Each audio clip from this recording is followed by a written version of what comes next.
하나님 아버지 감사합니다. 오늘 오순절 하나님의 명절을 맞이하게 하셔서 오순절을 통해서 이루시는 하나님의 구원의 뜻이 무엇인가 살펴보게 하시고, 그러한 하나님의 명절이 나의 명절이 되도록 은총을 허락하여 주심을 감사를 드립니다. 오늘도 말씀을 통해서 하나님의 구원의 뜻이 무엇인지를 바르게 깨닫게 하시고 또 믿음으로 받게 하시며, 우리도 이들처럼 성령이 충만하여 하나님의 말하게 하심을 따라 말할 수 있는 자들의 자리에까지 이를 수 있도록 역사하여 주시옵소서. 예수 그리스도의 이름으로 감사하며 기도드립니다. 아멘. 네, 오늘은 하나님의 절기로서 오순절이라는 명절입니다. 일반적으로 교회에서는 성령 강림절이다. 교회에서 발행하는 달력들을 다 보면은 성령 강림절이라고 이렇게 이야기를 하고 있어요. 그러나 성령 강림절이 아니고 오순절이라야 맞습니다. 아니 뭐 내용은 다 성령이 오신 거니까 그게 그거 아닙니까? 아니요, 그렇지가 않습니다. 그렇지가 않고 오순절이라는 성경에 기록된 하나님의 명절로 우리가 지켜야 되는 거예요. 그래야만 하나님의 명절이 무엇인지를 알게 되어지고, 또 오순절을 비롯해서 이미 우리가 지나온 유월절, 무교절, 초실절, 그리고 오순절이죠. 그리고 또 나머지 있는 나팔절, 그리고 속죄일, 초막절까지 하나님의 절기를 알 수가 있는 거예요.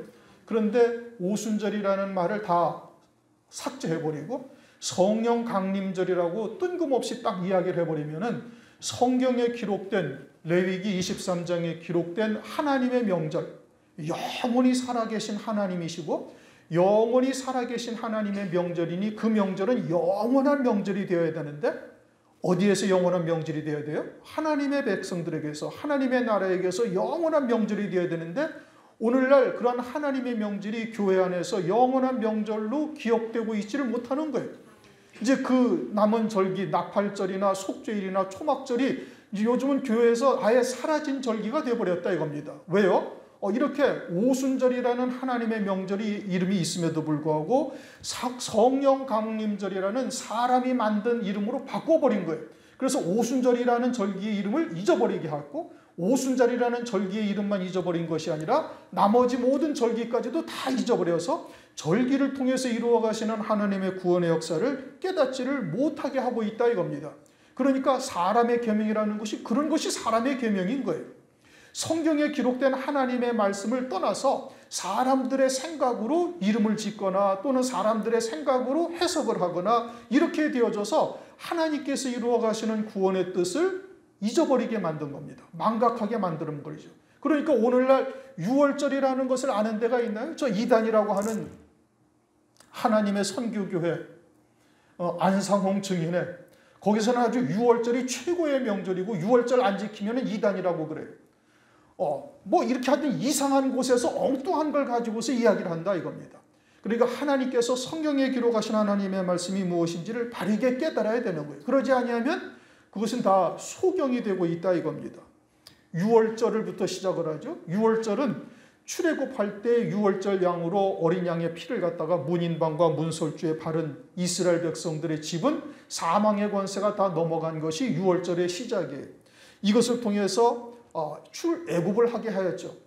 그러니까 애굽에는 바로 왕의 장자로부터 모든 짐승의 초태생까지 다 죽임을 당하였는데, 유월절 어린 양의 피를 바른 이스라엘 백성들은 개도 그 혓바닥을 움직이지 아니하였다. 아무도 죽임을 당하지 아니한 거예요. 그래서 사망 권세가 넘어갔죠.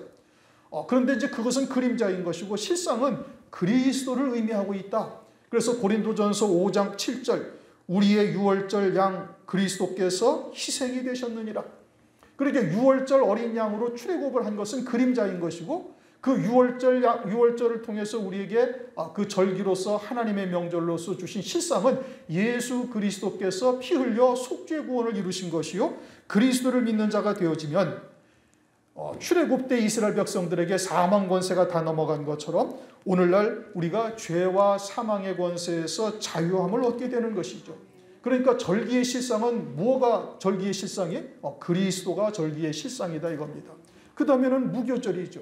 무교절은 6월절 그와 같이 바로의 장자로부터 초태생들이 다 죽임을 당하자 바로가 모세를 급히 불러가지고 너희들 뭐 가진 거 다 가지고 다 떠나가라.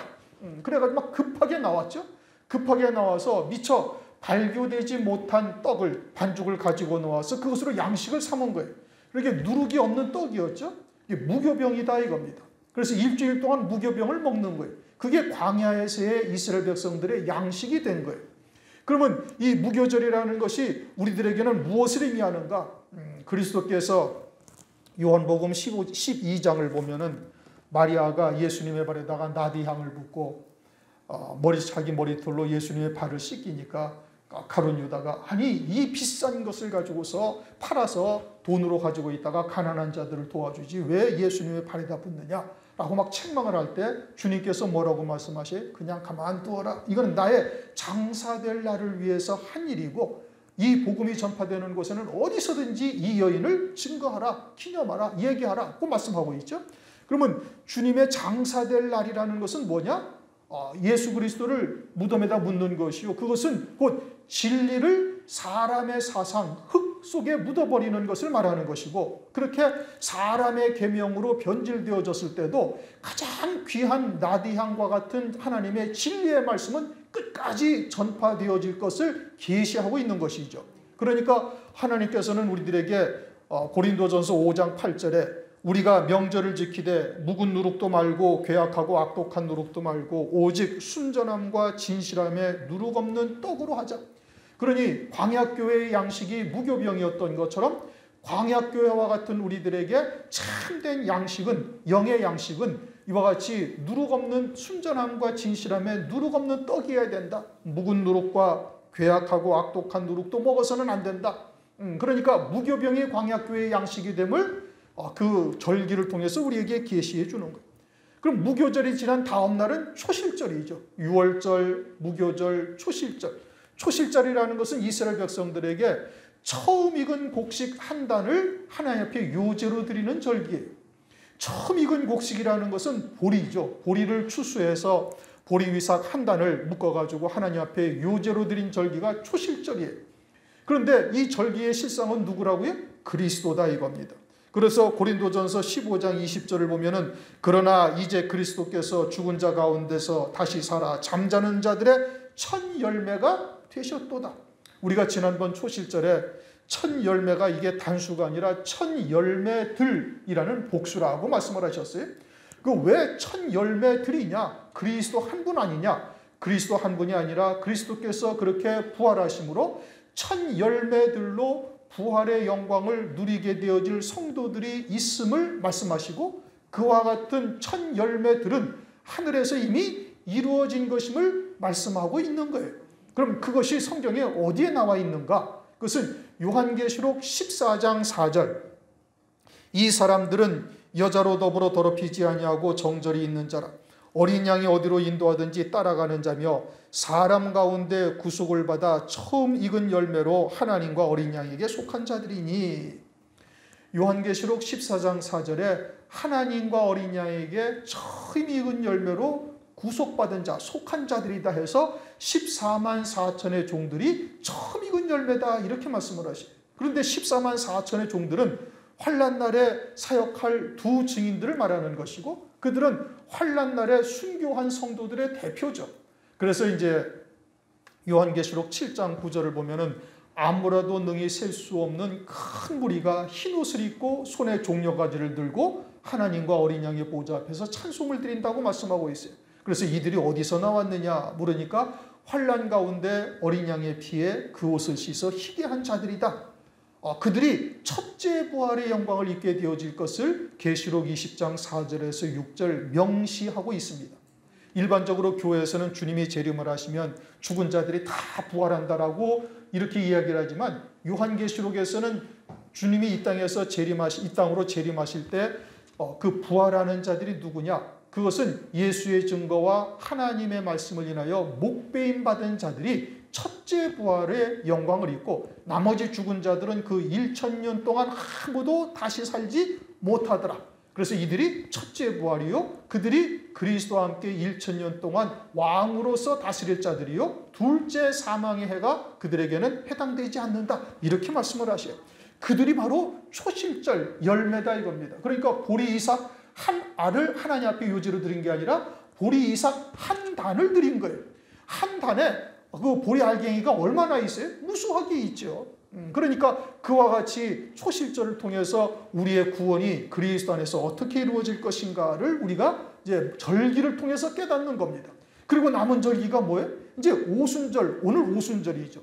그 초실절로부터 50일째 되는 날, 7 안식일이 지난 다음 날 이 오순절이다. 50일째 된다 이겁니다. 7 안식일이면 며칠이에요? 77은 49, 49일이고 49일이 지난 다음 날, 그 안식일 다음 날이니까 50일째 되는 날이 오늘날이 주일이죠.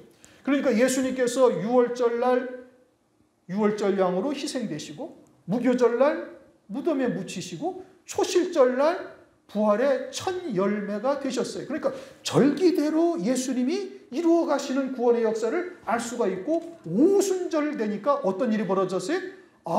그리스도를 믿는 자들에게 성령이 강림하신 거예요. 그러니까 오순절의 실상은 그리스도요, 그리스도를 믿는 자에게 성령이 임하시는 것이, 이것이 오순절의 실상이다 이겁니다. 그러면 나머지 절기는 뭐가 있죠? 나팔절, 속죄일, 초막절이 남아 있어요. 그것은 주의 재림으로 이루어지는 절기예요. 그러니까 오순절까지는 주의 초림으로 이루어진 절기고, 초림으로 이루어진 절기로부터 요한복음 4장에 넉 달 농사가 지나면 추수할 때가 이르겠다 하지 아니하느냐? 그래서 초실절로 오순절로부터 넉 달 농사를 지나게 되어지면 그때는 추수하는 계절이 보라 밭이 희어져 추수할 때가 되었다, 그렇게 말씀하시면서 추수의 절기인 것을 말씀하고 있어요. 그러니까 나팔절, 속죄일, 그리고 초막절은 주님이 재림을 하시는으로 이루어지는 절기예요. 큰 나팔 소리와 함께 주께서 이 땅에 재림을 하시죠. 나팔절은 곧 무엇을 의미하는 거예요? 주의 재림을 의미하는 것이고, 그 나팔절을, 주의 재림을 그리스도의 신부로서 맞이할 수 있는 자가 되어지면 속죄일과 초막절이 그들에게 그대로 이루어지는 거예요. 그런데 나팔절을 맞이하지 못하는 자가 되어지면 나머지 절기는 아무 소용이 없는 겁니다. 그러니까 오순절이라는 이름을 통해서, 이 절기라는 이름을 통해서 그 앞에 있는 절기와 다음에 있는 절기를 우리가 깨달을 수가 있고, 그래서 나팔절로부터 초막절까지 재림을 통해서 이루어지는 절기이니 이것을 통해서 우리가 재림을 대비할 수 있는 자가 되는 거예요. 그런데 성령 강림절이라고 이름을 딱 붙여놓으면 그냥 밑도 끝도 없이 성령 강림절로 끝나버리는 거예요. 그냥 성령이 임하셨다, 그것만 알고 끝나는 것이고, 성령이 임하심이 과연 무엇을 의미하느냐? 우리는 해마다 이 절기를 지내고 있잖아요. 해마다 절기를 지내고 있으니까 아주 절기에 대해서는 이제는 박사가 되어야 돼요. 그러니까 6월절 양으로 희생이 되신 그리스도를 통해서 거듭난 자가 되어지고, 무교병, 누룩이 없는 순전함과 진실함의 진리의 말씀으로 양육받는 자가 되어지면 어디를 바라보게 돼요? 초실절 첫 열매, 처음으로 익은 열매로서 하나님께 구속받은 자가 무엇인지를 깨닫게 되어지는 거예요. 진리의 말씀으로. 그런 다음에는 성령이 임하셔서 우리를 성령이 임하셔서 양성해가는 겁니다. 자라나가게 하시는 것이죠. 어린아이의 신앙에서 청년의 신앙, 청년의 신앙에서 장년의 신앙에 이르러서 자라나가게 되어지면 그 다음에는 나팔절을 통해서 어떻게 한다고요? 추수를 하게 되어질 것을 우리들에게 계시해주고 있는 겁니다. 이제 그 과정에서 오늘은 이제 오순절 성령 강림절이죠. 이것이 레위기 23장 16절 17절을 보면 이렇게 말씀하셔요. 레위기서는 제가 오늘 본문에 넣지 않았는데 레위기서 23장 16절 17절을 제가 읽어드리겠습니다. 제7 안식일 이튿날까지 합 50일을 계수하여 새 소제를 여호와께 드리되 너희 처소에서 에바 10분의 1로 떡 2개를 가져다가 흔들지니 이는 고운 가루에 누룩을 넣어서 구운 것이요 이는 첫 여제로 여호와께 드리는 것이며 레위기 23장 16절 17절에 그렇게 말씀을 하셨습니다. 오순절 날이 되어지면은 새로운 소제 제사를 하나님께 드리라 이겁니다. 새로운 소재 제사를 드리는데 고운 가루로 떡 2개를 만들어서 하나님 앞에 드리되 누룩을 넣어서 드리라 이렇게 만들었어요. 말씀하셨어요. 그런데 일반적으로 소재 제사라는 것은 곡식 가루를 하나님 앞에 이제 뭐 붙이거나 또는 찌거나 떡을 만들거나 해서 하나님 앞에 드리는 제사를 소재 제사라고 그러죠. 레위기서 2장에 나와 있어요. 그런데 일반적으로 소재 제사를 드릴 때는 누룩을 넣어서는 안 된다고 말씀하고 있습니다. 레위기 2장 11절 무릇 너희가 여호와께 드리는 소제물에는 모두 누룩을 넣지 말지니 너희가 누룩이나 꿀을 여호와께 화제로 드려 사르지 못할지니라. 그런데 이 오순절 날만은 특별히 그 소제에다가 누룩을 넣어서 하나님 앞에 요제로 드리라고 말씀하고 있는 거예요. 그런데 이제 이 오순절이라는 것은 초실절 이후 50일째 되는 날인 겁니다. 초실절은 어떤 곡식을 하나님 앞에 제물로 드린 거예요? 보리를 추수해서 보리 한 단을 하나님 앞에 요제로 드린 겁니다. 그로부터 50이 지나서 새 소제를 드린다는 것은 또 다른 곡식을 하나님께서 우리에게 추수하게 하셔서 이처럼 양식을 풍족하게 해주신 것을 감사하며 하나님께 드리는 절기죠. 그럼 그 새로운 소제는 어떤 것을 말하느냐? 그는 밀 추수한 것을 말하고 있는 겁니다. 새로운 곡식인 밀을 추수해서 밀가루로 이제 이 떡 2덩이를 만들고 누룩을 섞어서 하나님 앞에 요제로 드리는 제사예요. 그것이 이제 이스라엘 백성들에게 육체의 양식을 하나님께서 주신 것을 감사하며 하나님께 드리는 제사죠. 그런데 이와 같이 육체의 양식을 거두게 해서 그것을 하나님 앞에 감사하며 드리는 것을 영원히 살아계신 하나님의 명절로 하나님께서 정하신 것인데 그것이 그러면 육체의 양식으로 하나님께서 영원히 살아계신 하나님께서 그것으로 감사하며 그것으로 기뻐하라고 드린 것이냐? 그것은 그림자인 것이고 조금 전에 초실절도 그와 같이 단순히 보리 이삭을 말하는 것이 아니라 하나님의 자녀들로서 처음 익은 열매로 구속함을 받는 자들이 있다라는 것을 계시하고 있잖아요. 마찬가지로 밀 추수하는 것도 역시 마찬가지로 하나님의 자녀들에게 또 다른 양식이 그들에게 있다라는 것을 우리들에게 계시해 주고 있는 것이죠. 그래서 밀 추수를 한 것을 말하는데 하늘나라에서는 이것이 이제 성령이 임하셔서 오늘날 우리들에게 성령으로 열매 맺게 하시는 역사를 말하는 겁니다. 그 이전에는 어땠는데? 그때는 율법을 지켜 행하라고 말씀하신 거예요. 레위기 18장 5절 너희는 나의 규례와 법도를 지키라. 이를 행하면 그로 인하여 살리라. 나는 여호와니라. 그러니까 유대인들에게는 철저하게 율법을 지켜 행함으로 의롭다함을 받을 수 있게 하셨는데 이제 오순절 성령이 임하시고 나서는 성령으로 말미암아 우리에게 열매 맺게 하시는 것이죠. 이제는 내가 힘써서 말씀을 지켜 행하는 것이 아니라 성령 그리스도 안에서 우리의 옛사람은 죽은 자요 이제는 성령이 내주하시는데 성령께서 인도하시는 대로 순종하여 열매를 맺게 하셔서 하나님의 의의 열매요 영생의 열매가 되게 하신 것을 말씀하고 있는 겁니다. 그래서 누룩을 넣으라고 특별히 말씀하고 있는 거예요. 다른 소재 제사에서는 누룩을 넣지 아니하였는데 왜 오순절 밀가루로 소재를 만들어서 떡 2개를 만드는 데는 소재 제사를 드리는데 거기에는 왜 누룩을 넣으라 하는가? 이것은 성령이 우리에게 임하시면 사도행전 1장 8절에 뭐라고 말씀하시? 너희에게 성령이 임하시면 너희가 예루살렘과 사마리아와 땅끝까지 이르러 내 증인이 되리라.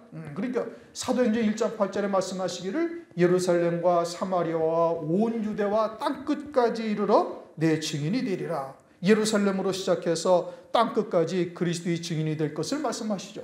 누룩을 넣으면 마치 빵이 이렇게 부풀듯이 그처럼 온 세상으로 영적으로 부풀어 오르게 하시는 역사를 이루실 것을 계시하고 있어요. 그러면서 떡 2개를 요제로 드리라는 것은 이방인과 유대인에게 차별이 없이 그리스도를 믿는 자는 누구나 성령이 임하셔서 이처럼 하나님의 구원의 역사를 이루게 되어질 것, 하나님의 뜻을 이루게 되어질 것을 계시하고 있는 겁니다. 그것이 이제 구약에 나타난 오순절날 하나님께서 명하신 절기를 어떻게 지내게 하셨는가? 그것이 성령이 임하셔서 무엇과 성령이 임하셔서 어떻게 그것이 이루어지는가를 이제 설명을 드린 것이죠. 오늘은 이제 그와 같은 절기의 날에 성령이 사도행전 2장 1절 이하에 이제 실제로 성령이 임하셨어요. 그래서 오순절의 실상이 뭐다? 오순절의 실상이 성령이 임하신 것이다. 그래서 이제 그 과정을 우리가 말씀을 상고하면서 오순절을 통해서 하나님께서 이루시는 구원의 역사가 무엇인가, 이제 우리에게 적용되는 부분이 무엇인가를 이제 상고하고자 하는 겁니다. 1절, 오순절 날이 이름에 저희가 다 같이 한 곳에 모였더니, 초실절 이후 50일째 되는 날을 오순절이라고 말씀한 거예요. 레위기 23장 16절 이하에 말씀하신 것처럼 오순절 절기를 이제 명절을 그림자로 계시하셨고, 오순절 날 성령이 임하시는 것이 실상이다 이겁니다. 그리고 오순절 날 율법을 쫓아 지키게 하신 명절의 실상이 무엇이다? 성령이 임하셔서 하나님의 의의 열매, 성령의 열매를 맺게 하시는 것이다. 6월절부터 모든 절기가 누구를 나타내고 계시는 거예요? 그리스도를 말씀하고 있는 것이죠. 그래서 오순절 날이 이름에 저희가 다 한 곳에 모였더니, 저희가 다 어디에 모였어요? 한 곳에 모였다. 물론 마가다락방이라는 이제 지리적으로 한 곳에 모였다, 그런 얘기가 되죠. 그런데 이제 이 말씀이 주시는 의미가 상당히 중요하죠. 고린도전서 15장 6절을 보면은 예수님께서 부활하신 후에 500여 형제에게도 일시에 보이셨다라고 말씀하고 있어요. 그러니까 주님께서 주님의 부활하신 것을 목격한 제자들이 몇 명이나 돼? 최대한 500명까지 본 것이고, 그들에게 사도행전 1장 4절에 뭐라고 말씀하시는 거 아니? 사도와 같이 모이사 저희에게 분부하여 가라사대 예루살렘을 떠나지 말고 내게 들은 바 아버지의 약속하신 것을 기다리라. 요한은 물로 세례를 베풀었으나 너희는 몇 날이 못되어 성령으로 세례를 받으리라고 부활하신 주님께서 제자들에게 명하셨다 이겁니다. 그래서 500여 형제들 부활하신 후 제자들에게 나타나셔서 그들에게 주님께서 마지막으로 승천하시기 전에 이와 같이 하나님의 말씀으로 그들에게 명령하신 거예요. 그러니까 500여 제자들이 그와 같은 하나님의 말씀, 주님의 말씀을 받았으면은 주의 말씀에 순종해서 다 예루살렘을 떠나지 아니하고 어떻게 해야 되는 거예요? 그곳에 한 곳에 모여서 주님이 이제 말씀하신 대로 아버지의 약속하신 것이 임하여 주실 것을 위해서 전심전력으로 기도해야 되는 거예요. 그런데 500명이 다 한 곳에 모여 있는 것이 아니라 어떻게 했어요? 120명만 모였다 이겁니다. 그리고 말씀에 순종하여 예루살렘을 떠나지 아니하고 모인 그 120명들에게는 하나님의 성령이 말씀대로 약속하신 대로 그들에게 임하셔서 충만히 임하셔가지고 모두가 다 한 마음 한 뜻으로 한 공동체가 딱 되게 하신 거예요. 120명의 제자가 하나가 되었다 이겁니다. 이것은 우리에게 영적으로 계시하는 바가 상당히 큽니다. 우리도 이와 같이 하나가 되어야 되는 거예요. 120명이 승천하시기 직전 하신 말씀을 그대로 받고 순종하여 아버지의 약속하신 것을 기다리며 기도에 전념하자 그들에게 그대로 성령이 임하셨죠. 그러면 나머지 380명은 어떻게 된 거예요? 380명은 주의 말씀에 순종하지 아니한 거예요. 순종하지 아니하고 각자 바쁜 일이 있든지 또는 뭔가 트러블이 있든지 아니면은 나는 저기 아무개 있는 김 집사하고는 도저히 맞질 않아서 그래도 내가 주님의 말씀을 믿으니까 예루살렘에 같이 있지 못하더라도 딴 곳에서 나는 열심히 기도하겠습니다 라고 그들도 했을 수도 있죠. 그렇죠. 500명이 주의 말씀을 들었단 말입니다. 그것도 부활하신 주님께서 승천하시기 직전에 하신 말씀을 그들도 다 들었을 거예요. 또 못 들었다 할지라도 서로 연락을 해서 부활하신 주님을 알고 있는 자들에게는 다 증거해서 다 예루살렘을 떠나지 말고 예루살렘에서 함께 모여서 기도하라고 주님께서 명하셨으니 너희들도 다 와라. 그런데 안 온 거예요. 그런데 안 와도 그들은 나름대로 다 사정이 있겠죠. 이유가 있겠지. 그런데 그들에게 성령이 임하셨어요? 아니셨어요? 아니었다 이겁니다. 하나님의 말씀에 주의 말씀에 순종하여 예루살렘을 떠나지 아니하고 그곳에 이른 자들에게만 그렇게 이와 같이 하나님의 말씀대로 성령이 임하신 것이죠.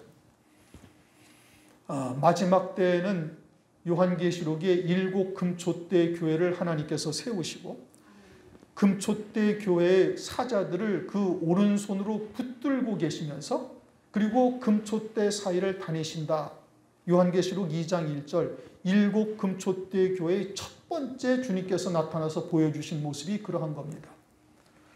그것은 이 사도들과 또 500여 형제들에게 너희가 예루살렘을 떠나지 말고 아버지의 약속하신 것을 기다리라. 끝까지 한 곳에 모여서 전심으로 기도하며 기다리라 하신 말씀과 똑같은 의미예요. 그 한 곳에 모여서 거기에서 아버지의 약속하신 것을 기다리라는 말씀이나 일곱 금초대 교회에서 숫자적으로 7개가 있다라는 뜻은 전혀 아닌 겁니다. 그것은 에베소 교회를 시작해서 서머나 버가모 마지막 빌라델비아의 교회까지 신앙의 차원이 생명의 면류관을 얻는 자로부터 순교의 신앙의 선언자까지 두 증인의 선언자의 자리까지 다 이르게 하시는 그와 같이 신앙에 단계적으로 성장시키는 과정을 설명하는 것이지 7개의 교회가 따로따로 있고 또는 세상에 있는 교회가 7개의 교회로 분류되어져서 나누어진다 이런 의미가 전혀 아니에요. 그 7개의 모든 교회가 다 우리 한 교회를 말하는 것이고 그들을 통해서 하나님의 구원의 뜻이 환난을 통해서 이루어진다라는 뜻인 겁니다. 오늘날 우리들에게 명령하신 것은 그와 같이 에베소 교회를 시작해서 빌라델비아 교회까지 7 금초대 교회를 통해서 이루시는 하나님의 말씀을 아주 절대 순종하여 그곳을 떠나지 말고 한 마음이 되어져서 그곳에서 기다리라는 말씀과 다를 바가 하나도 없는 거예요. 그런데 380명은 어떻게 됐어요? 다 갔어요. 다른 데로 갈 거예요. 다른 데로 가면서도 나름대로 다 사정이 있겠죠. 그래도 우리는 그곳에 가서라도 급한 일 때문에 내가 가는데 그곳에 가서도 나는 전심전력으로 아버지의 약속하신 말씀을 주의 말씀에 순종해서 기도하겠습니다. 그러고 있을 수도 있죠. 또 어떤 사람은 나는 저 아무개 집사와는 아주 도저히 같이 앉아 있을 수가 없어요. 그러니 나는 비록 예루살렘에서 한 3-4km 떨어진 곳에서 난 여기서 열심히 기도하면서 주의 약속하신 것을 기다리겠습니다. 그들에게도 성령이 임하지 아니한 겁니다. 오늘 새벽 기도 시간에 시편 26편을 상고했는데 시편 26편 마지막 12절에 어떤 말씀이 있는가 하니 회중 가운데서 내가 여호와를 송축하리이다 이렇게 말씀하셔요. 시편 22편 22절 외우기 쉽죠? 잘 기억하셔요. 시편 22편 22절에도 뭐라고 말씀하고 있는 거니? 회중 가운데서 내가 여호와를 송축하리이다 찬송하리이다. 회중이라는 것이 뭐냐? 그것은 당시의 이스라엘 백성들을 의미하고 있죠. 그러나 이스라엘 백성들은 하나의 교회예요. 회중 가운데서 찬송한다는 것은 교회 안에서 하나님께 찬송을 드리겠다 이겁니다. 하나님께서 하나님의 기쁘신 뜻을 이루기 위해서는 기름 부어 주의 종을 먼저 세우시고 하나님의 말씀으로 그들을 반듯하게 세우시며 그들을 통해서 하나님의 구원의 뜻을 이루어 가시는 거예요. 비록 목사가 여러분들보다 인격적으로 조금 모자란다 할지라도 야곱을 창조하시고 이스라엘을 조성하신 하나님이셔요. 무슨 뜻인지 이해가 되십니까? 그리고 그 조성하신 이스라엘을 통해서 하나님의 구원의 뜻을 이루어 가시는 거예요. 그리고 교회라는 곳을 통해서 오늘도 소제 제사를 드리죠. 소제 제사는 고운 가루로 드려지는 제사인 겁니다. 그러니까 고운 가루가 되기 위해서는 자기의 모난 부분이 다 깨뜨려지고 부셔지고 망가지고 그래서 자기의 형체가 하나도 없어져야 그것이 고운 가루가 되는 거예요. 그렇게 되어졌을 때야 소제 제사로 하나님께 드려질 수 있는 제물이 되는 겁니다. 산제사 산제물이 되라고 주님께서 말씀하시잖아요. 이것이 너희에 드릴 영적 예배다. 산제사 산제물이라는 것은 자기가 철저히 죽어져야 되는 거예요. 무엇을 통해서? 교회 안에서.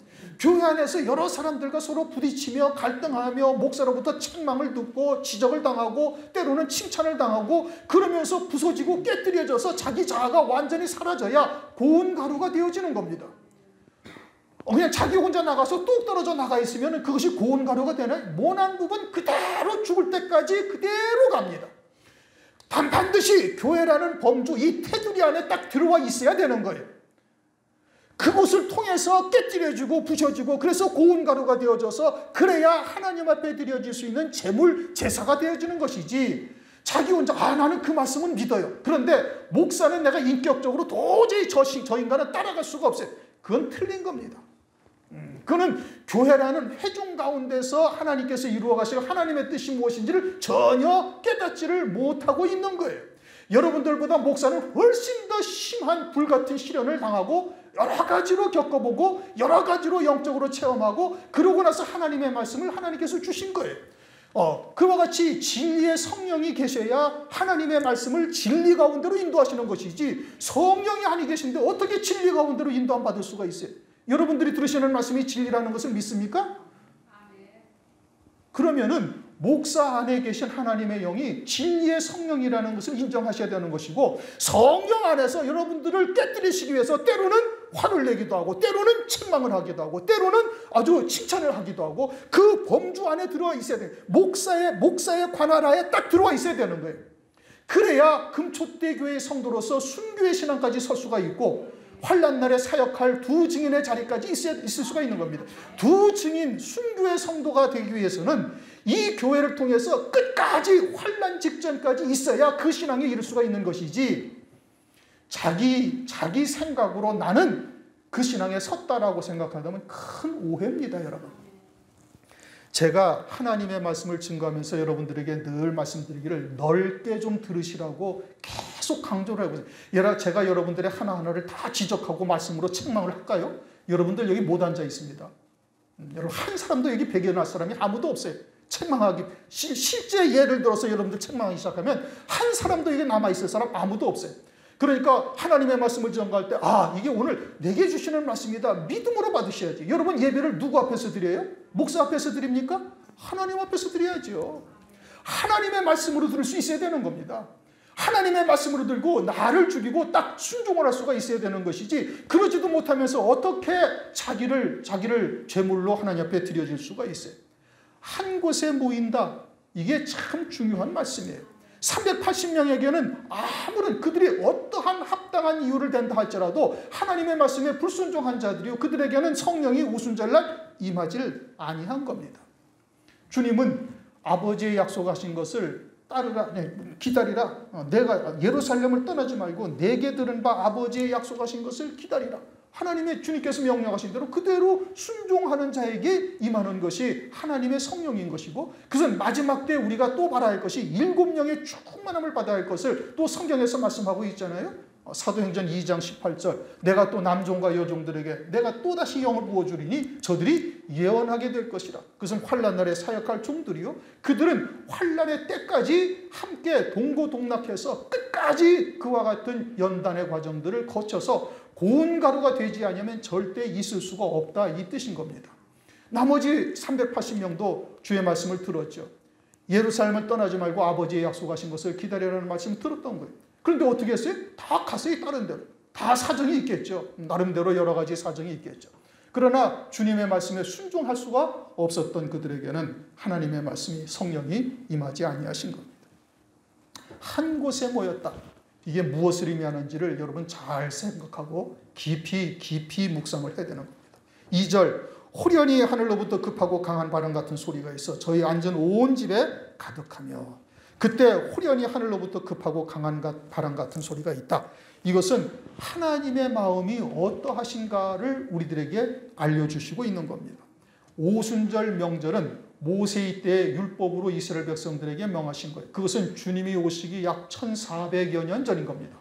1446년이라고 그러는데, 기원전 한 1450년경, 주님이 오시기 1450년경부터 오순절 명절을 명하시고 해마다 오순절 명절을 지키게 하셨어요. 하나님의 뜻은 오순절 밀가루로 떡두개 만들어서 하나님 앞에 요제드리는 것이, 그것이 중요한 것이 아니고 오순절날 성령을 그들에게 임하게 하셔서 하나님의 기쁘시고 거룩하신 뜻을 그들을 통해서 이루시는 것이 하나님의 뜻이에요. 그러면서 1400년 동안 해마다 오순절날 빨리 성령을 내려보내 주시고자 하나님께서는 기대하고 그러면서 1400여 년을 지나오시다가 마침내 그리스도께서 부활하시고 그들의 주님의 제자들에게 이와 같이 성령을 부어주실 날이 이르자 아주 급하고 강한 바람 같은 소리로 성령이 임하게 하셨다, 이 뜻인 겁니다. 오늘날 우리들에게 하나님께서도 7영으로 부어주시기를 그렇게 소망하고 계시는 거예요. 왜요? 7영을 부어주셔야 그와 같이 환난날에 능히 승리할 수 있는 자가 될 것이고 환난날에 사역할 종들로 세워질 수 있기 때문에, 또 하나님께서 2000여 년 동안 또 무엇을 기다리고 계셔요? 7영으로 부어주실 그 날을 하나님께서는 기대하고 또 기대하고 계시는 거예요. 하루를 천년같이, 천년을 하루같이 기다리면서 그날을 소망하고 계시다, 이겁니다. 여기서 온 집이라는 것은 120명의 성도 모든 분들에게 이와 같이 하나님의 성령이 가득히 임하였다, 충만함을 받았다 이 뜻인 겁니다. 그러면서 불의 혀같이 갈라지는 것이 저희에게 보여 각 사람 위에 임하여 있더니, 그 성령이 임하시는데 그들에게 어떻게 보여요? 불의 혀같이 갈라진 모양으로 그들에게 나타났어요. 성령이 각 사람에게 임하시는 모습이 그렇게 나타났다 이겁니다. 이게 각자에게 성령이 충만하게 임했다 이겁니다. 그런데 왜 하필이면 불의 혀같이 갈라지는 것으로 나타나셨는가? 누가복음 12장 49절, 내가 땅에 불을 던지러 왔노니 하면서 50절 가면 나의 받을 세례라고 말씀하셔요. 그러니까 불이라는 것이 뭘 말하는 거예요? 주님이 십자가의 고난을 겪으시는 것을 말하고 있는 거예요. 하나님의 사랑이죠. 땅이라는 것은 하나님의 자녀들을 말하는 거예요. 마태복음 13장에 네 종류의 땅이 있죠. 그건 하나님의 백성들의 마음, 중심, 심령을 말하는 것이죠. 그러니까 땅에 불을 던지러 왔다라는 것은 주님이 십자가에 고난당하시는 그와 같은 하나님의 사랑이 우리들의 각자에게 임하는 역사를 통해서 우리들에게 성령이 임하시는 것을 말씀하고 있는 것이죠. 하나님께서 오순절날 성령을 우리에게 부어주시는 것은 어마어마한 하나님의 사랑인 겁니다. 왜냐? 그것은 성령 하나님이 내주하시면서 우리를 진리 가운데로 인도하시고 하늘에 예비된 영광이 무엇인지를 거듭나게 하사 볼 수 있게 하시고 성령으로 말미암아 믿게 하시는 거예요. 성령이 아니시면 여러분 예수 그리스도를 믿을 수가 있습니까? 없습니까? 믿지 못하는 거예요. 고린도전서 12장 3절, 성령으로 아니하고는 아무도 예수를 주라 시인할 수가 없느니라. 여러분들 2000년 전에 예수님이 십자가에 못 박혀 죽었는지 안 죽었는지 어떻게 알아요? 사진도 있어요? 없어요? 없단 말이에요. 그런데 전도에 미련한 것으로 우리를 부르사 그 예수께서 그리스도가 되시고 하나님의 아들이시오 이 땅에 나를 위하여 십자가에서 피 흘려 죽으시고 부활 승천하셨다는 것을 믿게 하시는 거예요. 이건 과학적으로 입증이 되지 않는데, 그런데 그것을 이성으로도 받아들일 수가 없는데, 그런데 그것이 그냥 사람이 지혜가 있어서 알 수가 있는 것도 아닌데 그것을 믿게 하셔서 그리스도를 구주로 영접하게 하시고 세상과 나를 십자가에 못 박게 하신다 이겁니다. 그래서 성령이 내주하시면서 우리의 구원을 이루어 가시는 분이다 이겁니다. 구약에는 성령이 임하셔서 물론 일을 하시는데 그 하나님의 신, 성신이라고도 하시죠. 그래서 선지자나 주의 종들이나 또는 왕들이나 이들에게 성령이 임하셔서 일을 하시는데 그때는 성신이 떠나기도 하셔요.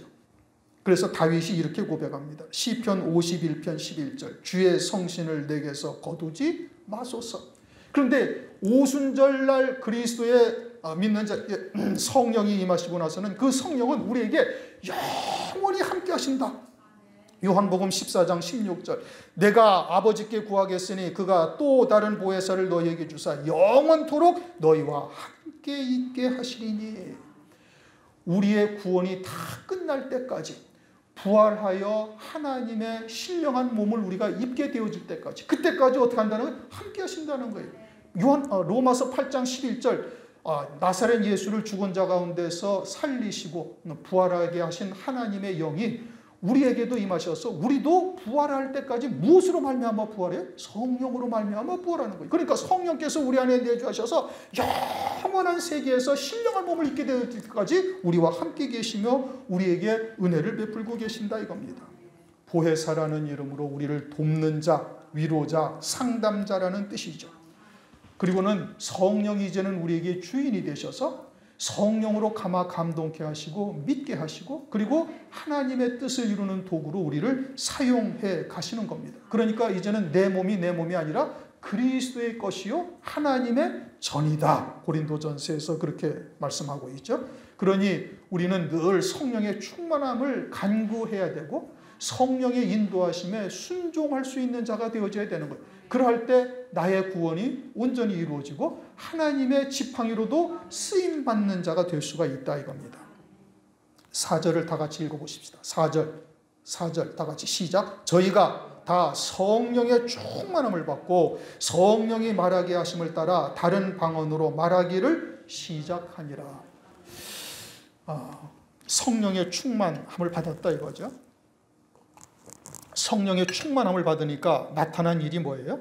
성령의 말하게 하심을 따라 말하기를 시작했다. 각기 다른 방언으로 말하기를 시작했다. 우리가 성령이 충만함이 이제 늘 간구하죠. 여러분들도 요새는 이제 기도원 같은 곳을 잘 다니지도 않고 이러시지만 예전에는 기도원 같은 곳을 많이 다녔죠. 그래서 1월 1일 되면은 보따리 싸가지고 금식 기도원 들어가서 2, 3일 동안 금식하며 이 한 해를 하나님의 은혜 가운데 하나님을 위해서 주님의 나라를 위해서 어쩌고 저쩌고 이제 금식하며 기도하기도 해요. 저도 이제 소시적에 그렇게 기도원까지 금식하며 다니기도 하고 그랬죠. 그러면 이제 거기 이제 강사들이 성령 충만을 받으라, 어쩌고라, 불 받으라, 어쩌고 저쩌고 여러 가지 얘기를 합니다. 그럼 성령 충만이라는 게 뭐냐 이거예요. 우리도 늘 기도하잖아요. 성령 충만하기를 하나님께 기도하고 하나님의 은혜를 구하는 거예요. 그럼 여기서 지금 어떻게 다시 읽어보세요. 저희가 다 성령의 충만함을 받고 성령이 말하게 하심을 따라 다른 방언으로 말하기를 시작하니라. 그래서 그럼 방언 말하면 성령이 충만한 것이냐? 그거는 아니죠. 그렇죠? 그거는 아니죠. 그럼 성령이 충만하면 뭐냐? 막 불이 확 임한 거냐? 오늘 사도행전에 그랬으니까 지금 오늘날도 그럼 막 불 같은 성령의 세례가 우리한테 임하는 것이 그것이 성령의 충만함이냐? 이게 성령의 충만함이란 뭐냐? 여러분들 안에 성령이 계셔요, 안 계셔요? 계시죠. 성령이 계시니까 예수를 그리스도라고 고백하고 성령이 계시니까 오늘 예배를 나와서 하나님의 말씀을 드리려고 인도함을 받고 있잖아요. 성령이 인도하고 계시는 거예요. 성령이 우리 안에 마음과 생각을 주장하사 오늘 거룩한 주일이니까 11시부터 예배니까 예배를 가야지 하고 미리 준비하고 나올 수 있게 하시는 거예요.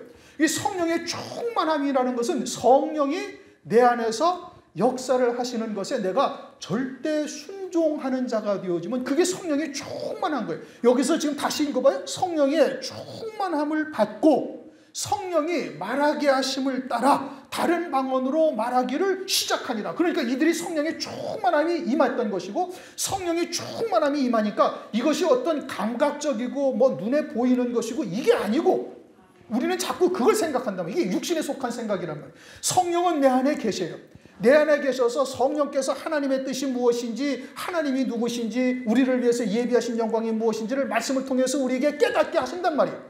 성령이 나를 통해서 깨닫게 하실 때 거기에 내가 인도함을 받는 거예요. 순종하는 거예요. 순종하고 복종하는 거예요. 그게 성령이 내 안에 충만히 임하신 것이다 이 뜻인 겁니다. 무슨 얘기인지 이해가 되셨는지 잘 모르겠어요. 그럼 내가 성령이 충만하다? 아니다. 어떻게 할 수가 있어요? 성령께서 하나님의 뜻을 통해 나를 깨닫게 하시고 가르치신 일에 내 감정이나 내 이성이나 또는 세상의 모든 것도 다 내려놓고 그 말씀, 그 뜻에 순종하는 것이 뭐예요? 그게 충만이라니까요. 그게 성령이 내 안에 계시면서 나를 떠나지 아니하시잖아요. 그리고 말씀을 통해서 내게 깨닫게 하시잖아요. 또 말씀을 들으면서 성령의 뜻이 무엇인지 하나님의 거룩하신 뜻이 무엇인지 알게 하시잖아요. 이해했어요. 깨달았어요. 그러면서 그 영이 나의 지식에게 나의 이성에게 전달할 때 내 이성과 내 감정을 다 내려놓고 그 말씀에 내가 전폭적으로 순종하는 거예요. 성령이 말하게 하심을 따라 그냥 순종하여 각기 말하게 하심을 따라 말을 한 거예요. 그게 성령의 충만함을 받고 성령의 도구로서 쓰임받게 되어지니까 아주 하나님의 놀라운 이적이 나타났다 이 뜻인 겁니다. 성령의 충만함을 다르게 해석을 하면 안 되는 거예요. 하나님의 말씀을 통해서 성령의 충만함을 받고 성령이 말하게 하심을 따라 말을 한 거예요. 그러자 하나님께서 그들을 통해서 하나님의 뜻을 이루어 가신다는 말씀이에요. 오늘날 우리가 성령의 충만함을 받았다, 성령의 충만함을 받지 못했다, 무엇을 말하는 거예요? 내가 하나님의 뜻이 무엇인지를 내게 알려주셨는데 내 생각이 앞서고 내 감정이 앞서고 또는 세상의 것이 훨씬 더 그보다 앞서고 계산하게 되어지고 이것은 자기 이성으로 사는 거예요? 육으로 사는 거예요? 성령의 충만이 아니다 이거예요. 성령께서 내게 감동하셨으면 그냥 거기에 모든 이성과 감정을 내려놓고 그냥 그 말씀에 순종하여 나가는 것이 성령의 충만함이다 이겁니다. 요단강 앞에 선 제사장을 늘 말씀을 드리잖아요. 40년 광야에서 연단을 받고 훈련을 받은 이스라엘 백성들이 여리고성 앞에서 하나님께서 새벽에 일어나서 이 여리고성을 한 바퀴씩 돌아라. 그리고 7째 날에는 7바퀴를 돌고 제사장들의 양당 나팔을 불면은 외치라. 그러면 무너지리라. 이게 가능한 일입니까? 이게 이성으로 합당한 일이에요? 전혀 합당치가 아니한 거예요. 아니 어떻게 이스라엘 백성들이 하루에 한 바퀴씩 일주일 동안 돌다가 일주일째 7바퀴를 돌고 제사장이 양강나팔을 불 때 외치라. 어떤 말씀을 주셨는지 모르죠. 함성을 지르라는 것이 아니라 외치라. 하나님의 말씀을 외쳤어요. 그러니까 이 여리고성이 어떻게 폭삭 무너져 내렸다 이겁니다. 이거는 고고학적으로도 여리고성이 당대의 최고의 견고한 성이라는 것이 입증이 된 거거든요. 그런데 그것이 어떻게 무너져 내릴 수가 있느냐 이겁니다. 이 믿음으로 간 거예요. 하나님께서 말씀하신 말씀에 그냥 아무 토달지 아니하고 어린아이로부터 노인까지 절대 믿음을 가지고 순종한 거예요. 아무도 불평하거나 어떻게 그것이 무너져 내릴 수가 있습니까? 그것을 갖다가 불평하거나 토다는 자가 없었다 이겁니다. 요단강 앞에 선 제사장은 뭐예요? 법궤를 메고 요단강물이 막 넘쳐 어마어마하게 출렁일 때 그때 발을 갖다 거기다가 딱 디디고 발목이까지 딱 잠기게 되어지니까 요단강물이 쫙 올라가서 멀리 가서 딱 섞어리는 거예요. 하나님의 역사에 성령의 충만함을 입은 거다. 그게 성령의 충만함을 입은 거예요. 여러분들이 오늘 아침에도 예배당에 나오는 것이 성령으로 인도함 받은 것이죠. 그리고 말씀을 들을 때 그 말씀 앞에 내 모든 생각을 내려놓고 감정을 내려놓고 하나님의 말씀에 순종하며 그 말씀에 하나가 되어져서 내가 움직여질 때 하나님의 역사가 이처럼 나타난다 이겁니다. 그것이 성령의 충만함인 거예요. 이것은 무슨 감각적이나 환상이 보인다. 그건 다 귀신의 역사입니다, 여러분. 하나님의 말씀을 정확하게 들으셔야 돼요. 말씀을 정확하게 보셔야 돼요. 4절 다시 읽어봐요. 저희가 다 성령의 충만함을 받고 성령이 말하게 하심을 따라 다른 방언으로 말하기에 철학하니라. 여기서 다른 방언이라는 이 방언이라는 헬라어가 글로사라는 단어입니다. 그리고 11절을 읽어보십시오. 그레데인과 아라비아인들이라 우리가 다 우리의 각 방언으로 하나님의 큰 일 말함을 듣는다. 여기에 방언은 디알렉토스라는 헬라어예요. 달라요. 우리 번역은 방언이라고 한글로는 똑같이 방언이라고 써놨지만 헬라어 원어는 다릅니다. 앞에 것은 글로사라는 단어고 뒤에 11절에는 이것은 11절에는 디알렉토스라는 단어예요.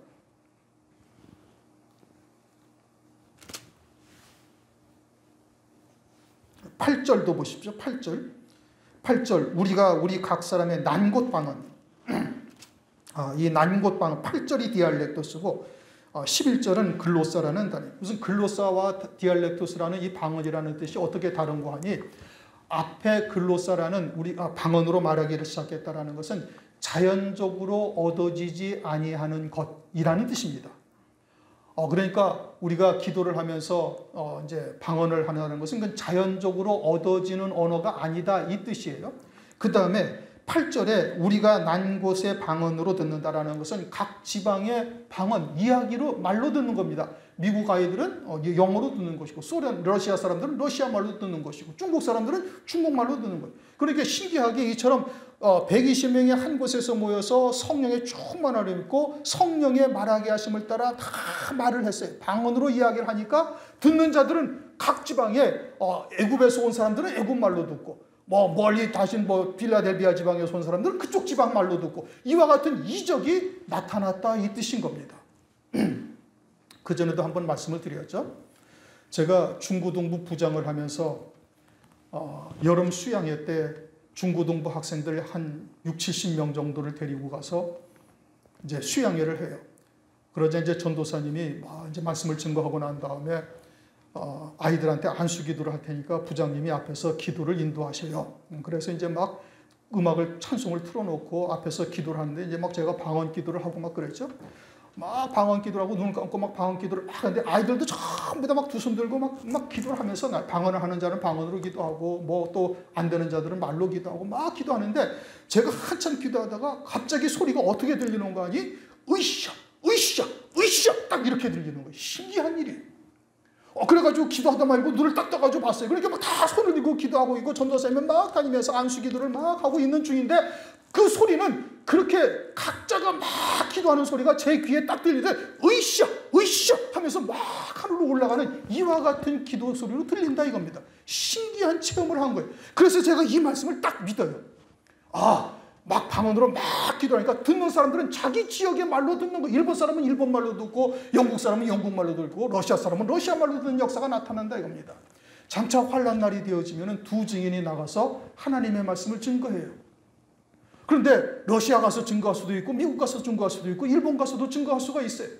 그런데 어떻게 러시아 말도 모르고 일본 말도 모르는데 어떻게 증거할 수가 있을까? 하나님의 말씀에 방언으로 증거하게 되어지면 그들이 자기들의 난 곳의 방언으로도 들을 수 있는 역사가 그때도 나타날 수가 있다 이겁니다. 두 증인이 1260일 동안 하늘을 닫아 비 오지 아니하고, 그들이 원하는 대로 재앙을 대적하는 자들에게 원하는 대로 재앙을 내리고, 그리고 그들이 하나님의 말씀을 증거하니 막 전 세계 인구 가운데서 회개하고 돌이키는 자들이 나타나지 않습니까? 무엇으로 증거하겠어요? 이와 같은 말씀으로 증거할 수 있음을 말씀하고 있는 것이지요.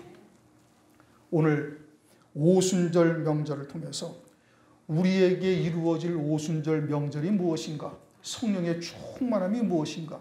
한 곳에 모여서 저들이 전심으로 기도하니 오순절 성령의 역사가 임하셨다. 오늘날 우리들에게도 그와 같이 이루어질 것을 말씀하고 계시는 겁니다.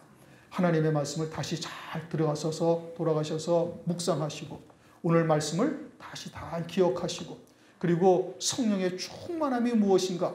뭐가 내게 막 보이고, 뭐가 그냥 어떤 사람은 무슨 냄새가 난다는 둥, 뭐가 어쩌고저쩌고, 이렇게 뭔가 거짓말들 다 하죠. 자기가 무슨 신비한 체험을 했다고 거짓말을 하는 거예요. 그런 거짓말에 속아서는 아니 되는 겁니다. 말씀을 믿으셔야죠. 여러분들 안에도 하나님의 영이 거하시고 성령으로 감화감동하실 때 충만합니다라는 것은 그 말씀에 그냥 즉각 순종하는 거예요. 그것이 성령의 충만함이고, 그 성령의 충만함을 쫓아 하나님의 뜻을 이루어갈 때 하나님의 역사를 체험하게 되어지는 겁니다. 기도하시겠습니다. 통성으로 기도하십시다. 오늘 말씀을 잘 생각하면서 1절, 2절, 3절, 4절 우리들에게도 그대로 관련된 말씀이에요. 우리들에게도 이루어질 말씀이고 이루어지고 있는 말씀이고, 그러므로 우리들에게 주신 말씀으로 받으시고 이러한 오순절의 역사가 내게도 이루어지기를 기도하시기를 바랍니다. 통성으로 함께 기도하시겠습니다.